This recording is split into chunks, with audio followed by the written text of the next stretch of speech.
Voici un nouveau tableau qui va nous permettre ici de pouvoir construire et élaborer une fonction cachée, non documentée dans Excel. Effectivement, si vous cherchez dans la bibliothèque ici des fonctions d'Excel, vous ne la trouverez pas. Cette fonction va nous permettre de faire quoi? Elle va nous permettre ici de pouvoir calculer la différence entre deux dates. Si je prends appui sur mon tableau, j'ai ici des collaborateurs avec une date d'embauche pour chacun d'entre eux et une fin de période d'essai future ou qui est déjà terminée, achevée. Et le but ici est de calculer le nombre de jours restants avant leur fin de contrat ou le nombre de mois restants. Autrement dit, je vais faire appel ici à une fonction qui va me permettre de calculer la différence entre la date de départ, c'est-à-dire la date d'embauche, et la date de fin, c'est-à-dire la fin de période d'essai. Alors attention à cette fonction, on ne la trouve nulle part, donc il faut la connaître, c'est bien pour ça que je vais vous la montrer. Et cette fonction, ici, pourra être totalement efficace selon des conditions qu'il faut remplir. La première des conditions, il faut absolument que la date de début soit antérieure à la date de fin, ce qui paraît logique. Et la deuxième condition, il faut absolument que les deux dates soient dans le format approprié, comme c'est le cas ici, où elles sont toutes deux au format date. Je vais rendre active ma cellule F9 qui va accueillir mon premier résultat. Je vais placer mon signe égal et je vais commencer ici à taper les premières lettres de cette fameuse fonction. Date, pour l'instant j'ai toujours des choix ici qui me sont proposés, mais je vais taper après date, je vais taper la lettre D. Et ici, plus rien, plus de suggestions. Je vais aller au bout des choses. Et ici, ma fonction est écrite, elle s'appelle datediff. Je vais ouvrir ma parenthèse, mais on a l'impression ici effectivement que cette fonctionnalité n'existe pas. Mais alors, elle existe réellement. Elle a sa légitimité propre. Quel est le premier argument? Eh bien, le premier argument est de donner la date de début, à savoir celle-ci. Mon deuxième argument va être de donner la date de fin, autrement dit la fin de période d'essai. Et j'ai ici la possibilité de donner un troisième argument, qui est une unité de temps. Alors, qu'est-ce qu'on entend par unité de temps? On peut déterminer ici cette différence entre les deux dates en termes de jours, en termes de mois, ou bien en termes d'années. Ici, si vous voulez donner comme unité de temps le fait que vous souhaitiez le résultat en jours, il faudra utiliser l'abréviation anglophone, c'est-à-dire le D comme day. Je vais fermer ma parenthèse, je vais valider avec entrée.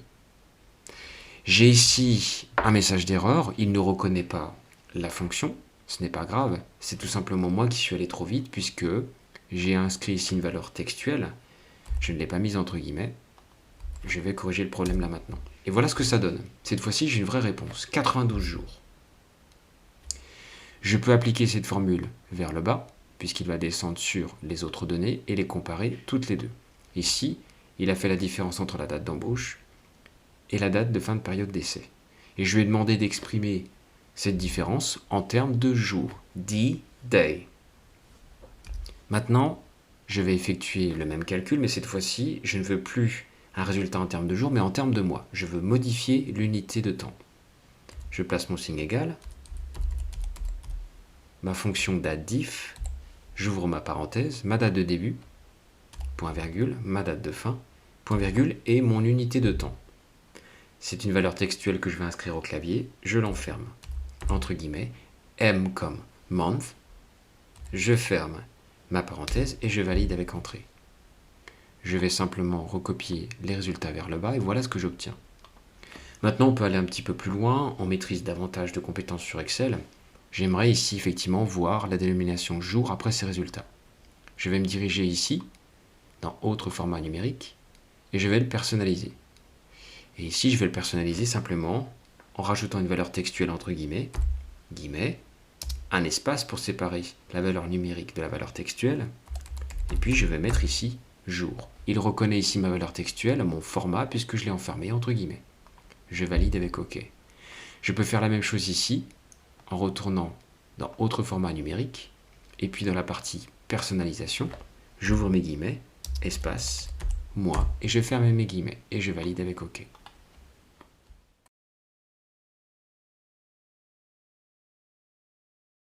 On a vu donc qu'à l'aide d'une fonction cachée, qui est la fonction datediff, Excel était capable de pouvoir calculer la différence entre deux dates et selon une unité de temps qu'on lui imposait. Et que cette unité de temps, on lui donnait au travers d'une abréviation qui était l'abréviation de mots anglais tels que le D, day, pour jour, M, month, pour mois, et puis le Y, year, ici pour les années. On va faire le test ici pour les années restantes. Je vais placer mon signe égal, inscrire ma formule date diff, aller chercher ma date d'embauche, ma date de départ, qui est antérieure, bien évidemment, à la deuxième date. Ma deuxième date, qui est donc ultérieure. Et puis après mon deuxième point virgule, je vais placer une unité de temps qui va être, cette fois-ci, entre guillemets, le Y. Je vais valider avec entrée. Voilà, il détermine ici 3 ans, 3 années. Et pour les autres, il n'y en aura pas. Effectivement, on obtiendra 0. Maintenant, il existe d'autres formats d'unités de temps à inclure dans cette formule qui sont ces trois-ci. Par exemple ici, MD signifie qu'on obtiendra un nombre de jours complet, année et mois ignorés. Le YM, un nombre de mois complet, année et jours ignorés, et puis le MD, nombre de jours complets, année ignorée. On va faire le test ici, on va faire le test avec les jours. Je vais me replacer ici, et à la place de l'unité de temps D, je vais mettre MD, et je vais valider avec OK. J'obtiens 0 jours. Je vais appliquer ça sur le reste de mon tableau, et j'obtiens 0 partout. Pourquoi? Eh bien tout simplement parce qu'ici, entre la date de début et la date de fin, 12-12, il n'y a aucun jour de différence. 26-26, 5-5, 6-6, 10-10, 27-27, donc ce qui est normal. Je vais revenir en arrière, voilà, et je vais faire le même test avec le mois. Je vais placer ici YM pour le nombre de mois complets, année et jours ignorés.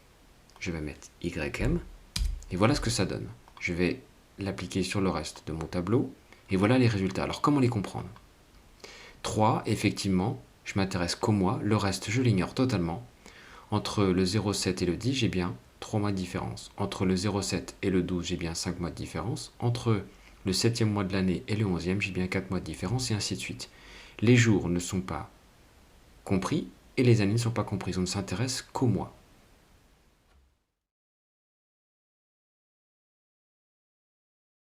Vous pouvez donc ici affiner, comme vous le souhaitez, la différence, le résultat que vous voulez obtenir. Est-ce que vous souhaitez obtenir ici la différence entre les deux dates en termes de jours, en termes de mois, en termes d'années, ou bien de manière un petit peu plus affinée? Est-ce que vous souhaitez obtenir que le nombre de jours et lui faire comprendre que vous désirez qu'il ignore les mois et les années?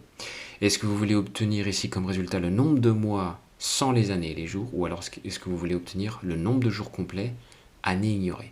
Eh bien, tout dépendra ici de votre dernier argument que vous placerez donc à la toute fin de votre formule, entre guillemets.